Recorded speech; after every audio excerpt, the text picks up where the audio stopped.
You're listening to Life Unrehearsed with Matt DelVecchio and Stephanie Erickson, tackling the topics that life throws in your way. Brought to you by Severia Mobility Products, providing you better mobility for life. Call them at 1-800-931-5655.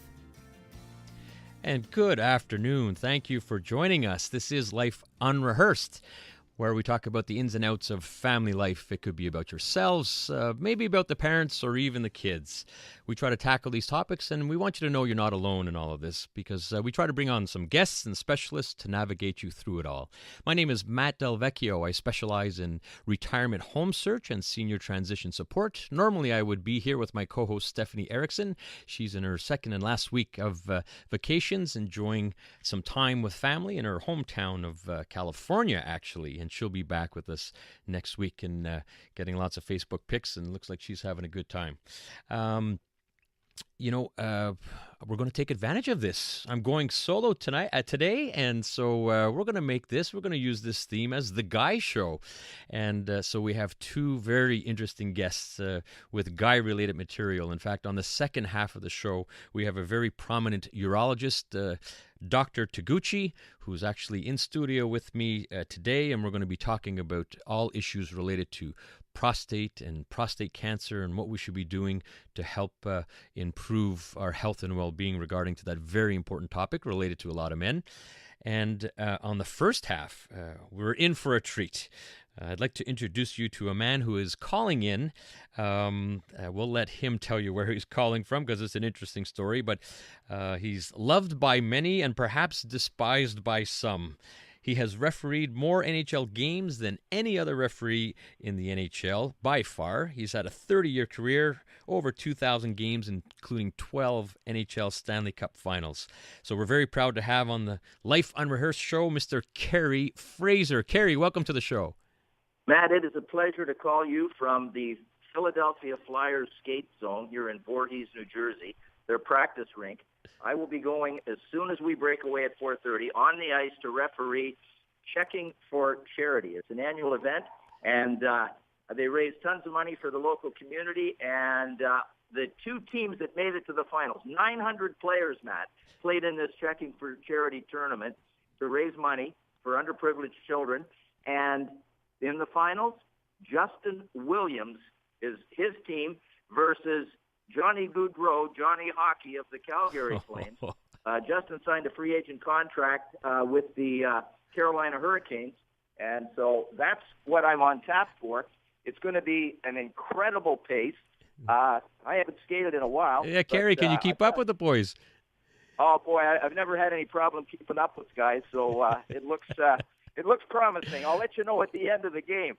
Well, interesting. You're going to have your hands full. Well, thank you so much for joining us. I mean, you're literally in full gear, skates on with skate guards, so thank you for doing this. You know, Kerry, where we first met, this was at the end of May at the L's for Autism golf tournament being held at the Royal Montreal Golf Tournament. And you're retired now, but you're spending a heck of a lot of your time with a lot of charity work, and you signed a lot of autographs on that day in May, and we're very thankful of that all the funds for that tournament went to Summit School, a very great school my daughter's attending to. And so, Kerry, we thank you for joining us on the show. And there you are at another charity event. And so, let's get right into it, Kerry. There's so many stories and so many memories, and we just don't have enough time in this half an hour. However, it has been 30 years. I was amazed at that career. And I have to first ask, how did you even get into this? Because in a way, there's a lot of abuse being a referee. And how did you end up becoming a ref? Well, when I was growing up in Ontario, my father was a professional hockey player, minor pro, played in the old International Hockey League, the IHL, one of the oldest leagues that was in existence in the minor pro ranks. I played for him growing up. I played AAA midget for him. I was a good little player. We had 5 guys off that All-Ontario Championship team that went on to play in the NHL. I recognized after I finished playing Junior A that I wasn't big enough or good enough to make it as a player. Like some of my teammates, Wayne Merrick, for example, won 4 Stanley Cups with the New York Islanders. Bob Neely, first-round draft pick of the Toronto Maple Leafs, and others. It was on the recommendation of a family friend who played pro with Dad and went on to coach the Detroit Red Wings, a gentleman by the name of Ted Garvin, who suggested that rather than play in the minor pro leagues, American League or others, that I should get into officiating. He gave me a brochure to referee school. I filled it out. I paid $250 in 1972, 5-day camp. And at the end of the camp, day before it finished, I was scouted by NHL Supervisor of Officials and Hockey Hall of Fame referee Frank Udbury. He invited me to the NHL training camp 2 days later. I went to training camp, spent 10 days with the regular guys, and was assigned exhibition games following the camp. They put me in the system, signed me to a contract, and it was that quick and that fast for me. I had to learn on the job, and there were many things that I wasn't prepared for as an official following my playing career. Amazing. Well, here you are, 2,165 games later, 30 years, and you're being a bit humble, but you were voted by the NHL players as the best referee on a regular basis through ESPN and Toronto Sun. And if I understand, Kerry, and by the way, we have Kerry Fraser, retired NHL referee on the line here on Life Unrehearsed. From what I understand, Kerry, you were voted one of the top 10 officials of the century in any sport by Referee Magazine. So kudos to you. Well, thank you. It was a tremendous honor. And, you know, I learned a lot of stuff very early in my officiating career. Not just about how to apply the rules and judgment and the mechanics of officiating. I learned more about myself that I had to keep in check, about the things that we acquire along the way. Things such as, I'm 5'7". I played against big guys at the junior A level. My dad was a fighter, a goon as a hockey player, but also a boxer. He taught me a lot of stuff. And I was an aggressive player, type A personality. I had to recognize that. So going into, if you think about the 1970s, you had the Philadelphia Flyers, the Broad Street Bullies. You had the Big Bad Bruins. It was a very intimidating time within the game. Montreal Canadiens were built for speed, but they had to have a guy like John Ferguson, Ted Harris, guys like that would, keep things honest and protect their speedsters. So I was not a guy that was intimidated, and I was confrontational. I recognized when somebody got in my face, I was supposed to be the authority. I had the rule book, the arm bends, and the whistle. And so it was about 3 games in, Matt, and in this officiating career that I didn't really know what I was doing. And the home team was losing very badly. The frustration set in. The fans were throwing things on the ice every time the home team got scored against.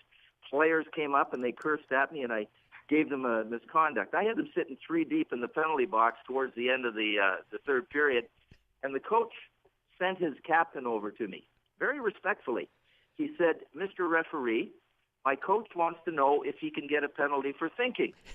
I said, "Well, if he doesn't think out loud, he's probably going to be okay." He said, "In that case, he thinks you're an effing asshole." Well, I found the humor in it. I started to laugh. I looked over at the coach, who had a stern look on his face, and he started to grin. And then he started to laugh. And this is 3 games into my career as a referee. Talk about a life unrehearsed, Kerry. Oh, boy, I'll tell you, it's right off your script. And so from that moment on, I recognized, don't take yourself so seriously. I had a confrontation with Wayne Gretzky in 1980, my first year in the NHL. You know what? We're going to early that season. Kerry, and, I won the battle that night, but I wasn't going to win the war. I recognized I needed to change some things about myself. And you learned it. You know what? We're going to head to a little traffic update, but you have an incredible story with Rick Middleton and Chris Nyland, so I'd love to hear about that. But first, we're going to head to the CJD Traffic Center. This is Life Unrehearsed with Matt DelVecchio and Stephanie Erickson. Brought to you by Severia Mobility Products, providing you better mobility for life. Call them at 1-800-931-5655. Oh, the good old hockey game is the best game you can name. And the best game you can name is the good old hockey. Well, there's a little Stompin' Tom Connors for us as we are on Life Unrehearsed. Today's theme is The Guy Show, as Stephanie is on vacation, and we're talking with Kerry Fraser, reminiscing about some stories. Now, Kerry, I'd like to get in a couple quick stories because we also want to talk about, you have a prostate story as well, which is kind of timely for our guest on our second half, Dr. Taguchi. But first, let's hear about this Rick Middleton, Chris Nyland story. Well, that's a great story, Matt. But before we get to that, with your theme of Life Unrehearsed, I just want to share one quick thing. My very first game it was an exhibition game, preseason game. But I grew up on Hockey Night in Canada in Sarnia, Ontario, watching the rival Montreal Canadiens and the Toronto Maple Leafs battle it for the Stanley Cup almost annually. And so my first big game was a Saturday night, Hockey Night in Canada broadcast. Montreal Canadiens in town. The marquee on the old Maple Leaf Gardens has Montreal Canadiens tonight. And the time, 8 p.m. It was always an 8 p.m. game on Saturday, and I'm pumped. I'm stoked. I want to let on like I'm just a young guy, but I want to let on like I belong. I know these guys by name, you know. And so the game, I was nervous as heck. I stepped on Maple Leaf Gardens ice, and it was just a surreal experience. The game was going along really well, and towards the end of the game, Guy Lapointe, future Hall of Famer, defenseman for the Montreal Canadiens, obviously thought I missed a call. The Leafs were up by 1. He came over and he complained to me, and being the guy that wanted to let on like I was a seasoned veteran, I said to Guy Lapointe, "Hey, Serge, relax." He looked at me, he said, "My name is Guy, you effing rookie," and he stormed off. Well, 2 days later, I had a game in the Montreal Forum, that hallowed place. It's like stepping into a church. And linesman Gerard Gauthier from Montreal said, if you ever need your skates sharpened, Eddie Palchek for the Montreal Canadiens is the best guy in the league. So I sent my skates down to Eddie Palchek. The linesmen are dressed. We're ready. Roger Doucette's going to sing the national anthem. I'm all ready, but I don't have any skates. So Raymond, the room attendant, I said, "Raymond, where's my skates? You got to hurry. Go get my skates." I sent the linesmen out just in case they didn't come back in time.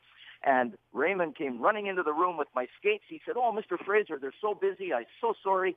Busy up the hall." And I jammed my foot in my skates, and shaving cream came flying out of the skate. Well, I laced them up quickly. I stepped on the ice just before Roger Doucette's going to sing the national anthem. My left skate went one way, my right skate went the other, and I looked at the blue line of the Montreal Canadiens lined up for the national anthem. Guy Lapointe, big smile on his face, is standing beside Serge Savard. Well, I knew what had happened there, so after the national anthem, Guy skated up to me. He said, "Hey, rookie, how are your skates tonight?" I said, "Perfect, Guy, just like I like them." I got to tell you, I had to get those skates sharpened by Eddie Palchek before I could drop the puck for the start of the game. You know, it was about reaction, and I reacted in a way that Guy Lapointe, a veteran, thought, you know what, we're going to cut this kid a break because he's okay.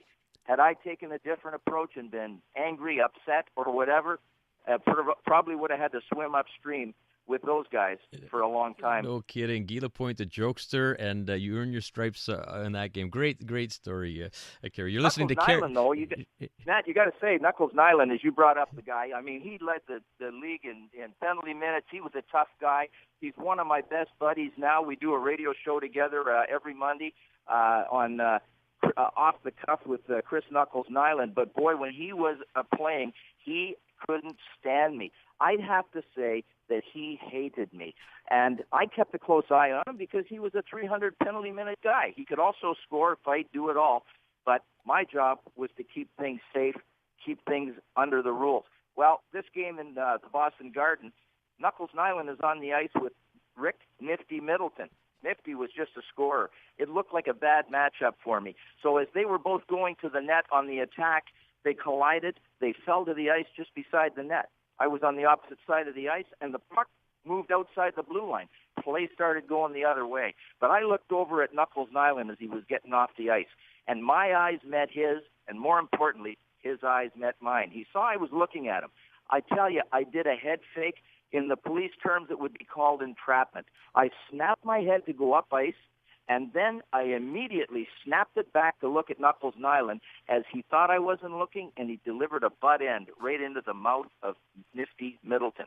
It was a match penalty. He knocked his front teeth out. I called the match. It was a 10-minute match penalty at that time, and we had to have a special hearing in Montreal before Brian O'Neill, the head of discipline. It was just before the playoffs. So when I walked into that NHL boardroom at the Sun Life building in Montreal, the room was like ice. Knuckles Nyland was staring at me with a cold steel stare. Serge Savard, the gentleman that he always is, got up, shook my hand, said it was so nice to see me. Brian O'Neill read my game report. He said, "Chris, do you have anything to say for yourself?"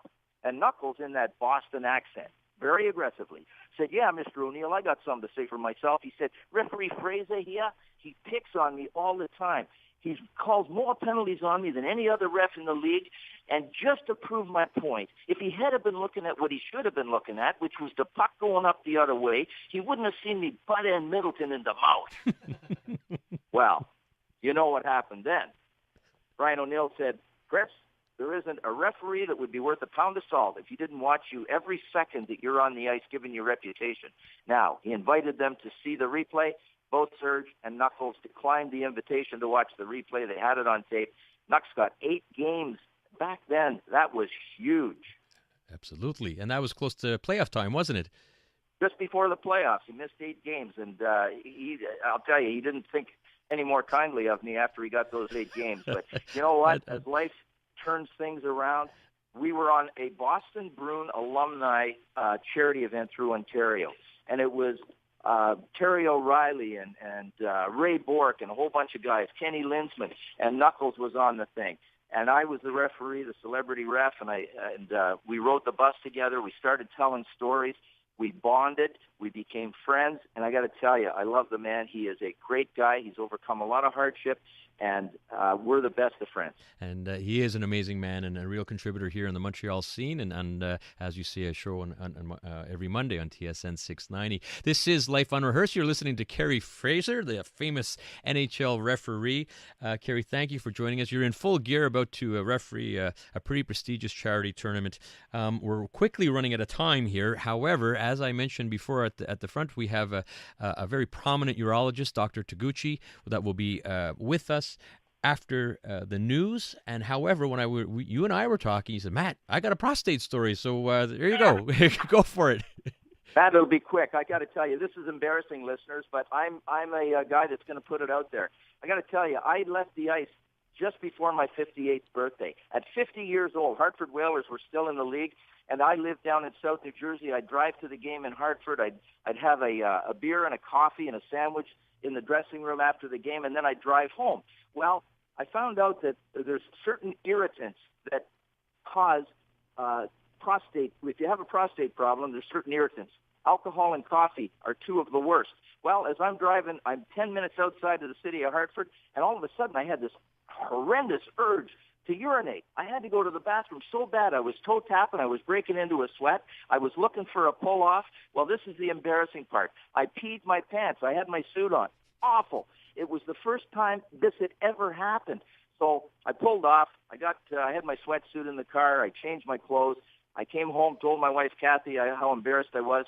Well, we scheduled an appointment with a top urologist over at Temple University in Philadelphia. He did testing. He said, yeah, you've got BPH. You've got an enlarged prostate. We got to make sure that it's not cancerous. And they put me on medication. That was the last time I wet myself. But I got to tell you, I was learned a very, very valuable lesson. Guys, get out there, get tested early, because cancer is a problem, prostate cancer for sure, and BPH is the first sign that you might have a problem. Following that, I learned it's better to be pissed on than pissed off. Well, Kerry, I could tell you Dr. Taguchi has a huge smile, nodding away and proud that you're spreading the good word. So thank you very much. Good luck in a big, big game. Now, listen, real quickly, Kerry, how can people reach you? I know you've got a little career going on post-retirement. How can people reach you? Well, on your website, you've got my information, contact information posted. Get a hold of me at Fraser, that's K-F-R-A-S-E-R, at Golf Travel ETC. That's my personal email. We do tremendous stuff. We have a company that takes you to the Masters, VIP stuff. We also just took 19 guys over to play the very best of Ireland. I hosted that trip. We had a blast. So anybody that's looking for a bucket list in any sporting event in the world, Super Bowl, Final Four, Waste Management Phoenix Open. You got to go if you've never been. It's awesome. That's how you get a hold of me, and I'd love to help you. Good stuff, Kerry. Thank you so much for joining us. We have it on the Life Unrehearsed Facebook page. Best of luck, Kerry. Up next, Dr. Taguchi talking prostate and prostate cancer. But first, let's head to the news. This is Life Unrehearsed with Matt DelVecchio and Stephanie Erickson. Brought to you by Severia Mobility Products, providing you better mobility for life. Call them at 1-800-931-5655.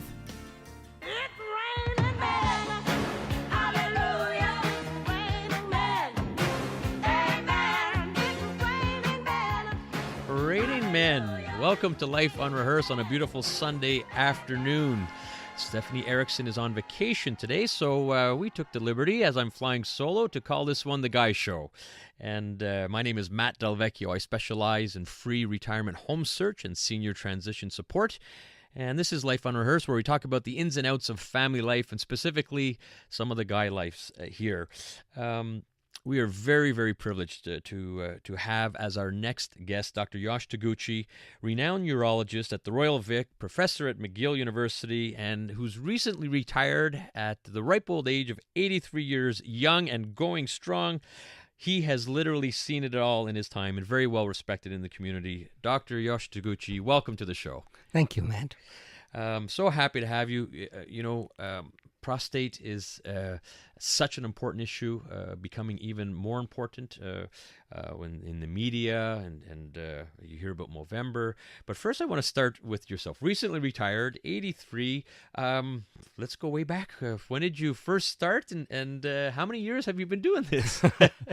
Well, I started practice in 66, started training in 61 in urology. So, it's more than half a century. Amazing. I practiced 52 or 53 years. Incredible. And I think at one point in time you actually headed up the McGill urology. I was heading the training program, yes. Very good, very good. Well, you've literally treated tens of thousands of patients. And just on the vasectomy level alone, how many was it you said you've done in your career? I figure it's between 8 and 10,000. So you literally have seen it all. Unbelievable. But we're going to focus in on prostate and prostate cancer, your specialty, and it's certainly very important for many men. And, just some of the stats are mind-boggling. It's the most common cancer amongst Canadian men, excluding non-melanoma skin cancer. 1 in 7 men will develop prostate cancer, and 1 in 29 men will die from prostate cancer. Very, very daunting statistics. Absolutely, yeah. But I guess what I can say, from the time you started in your 60s to now, these statistics are going in the right direction. Yes, because we haven't found the magic formula how to avoid this, but we have found that you can make an early diagnosis, and early diagnosis translates into a cure. The problem is missing that opportunity for an early diagnosis. Yeah, and we're certainly going to talk about that. That's probably the most important part. In fact, if in all your time of the research you've done and the technology and the science that's developed, what has been the most important development, would you say? Well, as a practitioner in the hospital, we used to see older men in agonizing pain from advanced prostate cancer. We don't see that anymore. And that's startling. And I think we are winning this battle a bit in terms of making the earlier diagnosis, curing a lot more people. So early diagnosis is key. And so what is it through medication? Is it through PSA tests? Or what is contributing to the early diagnosis? Regular annual PSA, regular annual rectal examination. That's all you need. Is there an age that it should start where you're doing these tests? Late 40s for the first time. And if that's A-OK, then you don't have to go every year. You could skip until you're 50. And then after that, once a year. That's not a big ordeal. Blood tests, simple blood tests, no preparation necessary. It's called PSA, as everybody knows. And a decent rectal exam by a competent urologist once a year. And what if your GP, you could wait. This is an older man's disease. Wait till you're 55 or 60. How, as a patient, should you respond to that? I don't think a GP should be making that decision. It's in the young people that we see the very aggressive form of the disease. So getting this blood test, getting a rectal by a urologist, I think will obviate that problem. So insist on it, and yes. I think that's, from that alone, just think how many cases can be diagnosed earlier rather than... And at the other end, as we get older, there's a movement to stop doing the test at a certain age, like around age 70 or so. I was seeing patients who would tell me, my doctor told me I don't no longer need this. And I would tell them, go back to your doctor and ask him, okay, doc, when am I going to die? Because it presumes he knows, and he doesn't. That's a very interesting point. So just what you're saying, just keep asking. Forever. Keep asking for the test, Yeah. and don't give up, and it doesn't matter what age. Exactly. Very, very good. Now, let's go through a scenario where there has been a diagnosis, and it is prostate cancer. Yep. Obviously, that affects the individual, it affects the families. And we don't have enough time in today's show, that's right. but in terms of most popular treatments Sure. these days, Sure. what options do we have?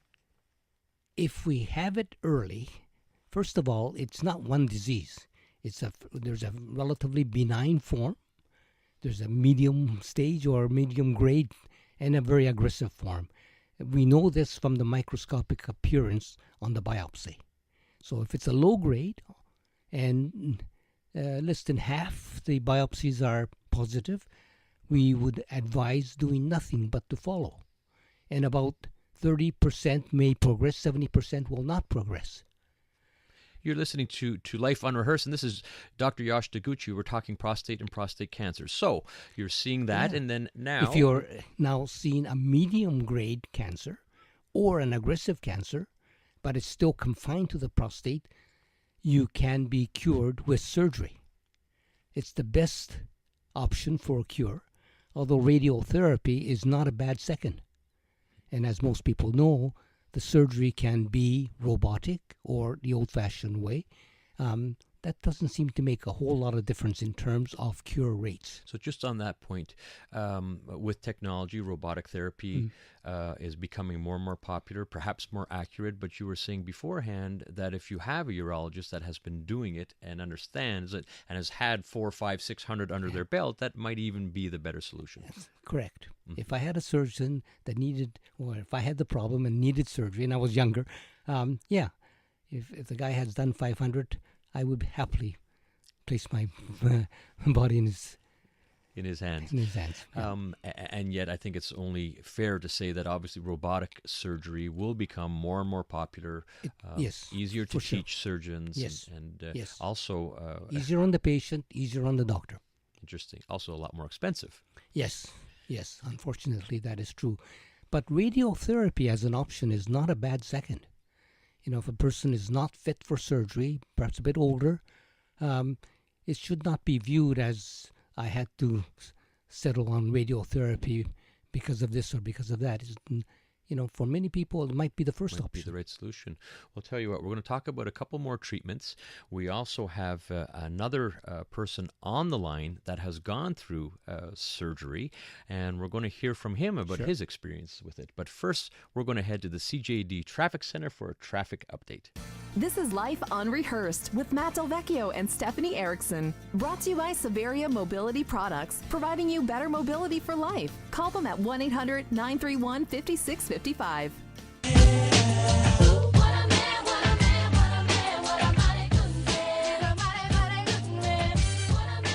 What a man. And we could say that to Dr. Taguchi as well. He's helped a lot of men. I'm Matt DelVecchio. You're listening to Life Unrehearsed. Doctor, we talked about treatments, we've talked about radiotherapy, we've talked about surgery. You wanted to mention one more in terms of potential therapies. Radiotherapy and hormonal therapy and chemotherapy are the options we didn't talk about. You know, if surgery for cure, radiotherapy for cure, and then hormone therapy for control of disease, and chemotherapy. The new hormone and chemotherapy today are things we did not have 20 years ago. And it's keeping a lot of men alive and well. It's great. It's great, and it's nice to see where technology is. This is real proof that you're seeing firsthand, Absolutely. and a lot of men have seen firsthand. Before we get to a call-in, Mike, who has had surgery, a common question, though, Dr. Taguchi, is one thing you've brought up, that what happens if I constantly have to urinate? I have to get up in the middle of the night. I always have to pee, especially if you're in your 40s or 50s, and should we worry about that? And I use we because I'm definitely one of those guys that are doing it. Yeah, it's very, very common, particularly as we get older. And it can be due to a disorder. It can be also due to bad habit. If you're drinking too much fluids, for example, that's the first thing we recommend. Cut down the fluids and see if that changes the pattern. And if you're still very much troubled by it, we have a dozen medications that can relax the muscles of the bladder so you would go less often. They do have side effects, constipation, dry mouth, but you trial and error, you could find a pattern that will help. Okay, good to know. Very good to know. Well, we're going to go right to the line here, and on the line we have a very good friend of mine, Mike. He's actually in Toronto. At the age of 50, this was last year, he was diagnosed with prostate cancer. He's been through a lot of what you're talking about, and he chose the route of surgery. And we're going to talk a little bit of the surgery. Sure. He's now, I think it was in September. But Mike, are you on the line? I am. Hey, Mike, welcome to the show. Thanks, Matt. Thanks for being with us, and we have Dr. Taguchi here with us. And hey, Dr. Hi. Mike, obviously your life got turned upside down about 2 years ago, and you had this diagnosis of prostate cancer. After consultation and lots of research, you ended up having surgery for the removal of your prostate, if I understand, last September. Is that correct? That's right. So all this adventure started sometime around May of last year, and I had the surgery in late September. And it was to Dr. Taguchi's point, I had not the radiation, but I had the robotic. I had robotic surgery rather than the traditional surgery. Right. And just on that note, because we were talking off air about that, robotic surgery, you chose that. And Mike's in Toronto, so Dr. Taguchi, robotic surgery available in Montreal, no problem? No problem. Okay, wonderful. And you were mentioning that in Montreal and Toronto, in terms of technology and research, you're as on good par. as anywhere in the world. Yeah. Wonderful to hear. So, Mike, you chose that route. Obviously, a major event in your life and for your family, and I'm sure you had a whole list of mixed emotions. If we could say, what got you to that stage? How did you find out, and what could you recommend to others? Oh, it's really interesting listening to Dr. Taguchi and to Carrie Fraser to some degree, I guess. I had no symptoms at all. My prostate was not enlarged. I had absolutely no signs, symptoms of any kind of problem. They caught mine through PSA. And again, to Dr. Taguchi's point, I mean, I started getting the PSA test done probably when I was about 45. My father had prostate cancer, so he was always an aggressive proponent of early testing. So, Mike, just on that point, and doctor, I should ask, is it genetic in nature? Should people be concerned? If your father had it, your chances goes up 20%. 20%. Okay, so Mike, your father had it, so you had a little bit of a red flag, and you were really watching it and starting with some PSA tests. Yep, that's right. And I pushed it, because I was fairly young to start getting tested, but I pushed it, and the doctors were fantastic. There was no issue. And my PSA was relatively low. It was sort of in the 2 range, the 2.8 range. And the way that they caught it is when I did my annual PSA test, it went from 2.8 to 4.2. That is correct. And so relatively low still compared to some. And that's how they caught it. The prostate was not enlarged because on the rectal examination there was no indication or suggestion of a problem. What's your PSA now? Undetectable now. And that's such good news. And Mike and Dr. Taguchi, we could be talking forever here. Unfortunately, we do have to wrap it up. Mike, the latest test results, you mentioned undetectable. So I guess in terms of good news, you can't get better than that. At this stage in the game, no, we're just moving forward, and things are looking good right now. Good for you. You're a trooper, and wish you continued success and good health, Mike. Thank you for joining us on the show and taking a little time out of your day. And Dr. Taguchi, thank you so much. You've written a couple best-selling books, and if people need to reach you, I guess you were saying just Google Dr. Taguchi, right? And I'm there.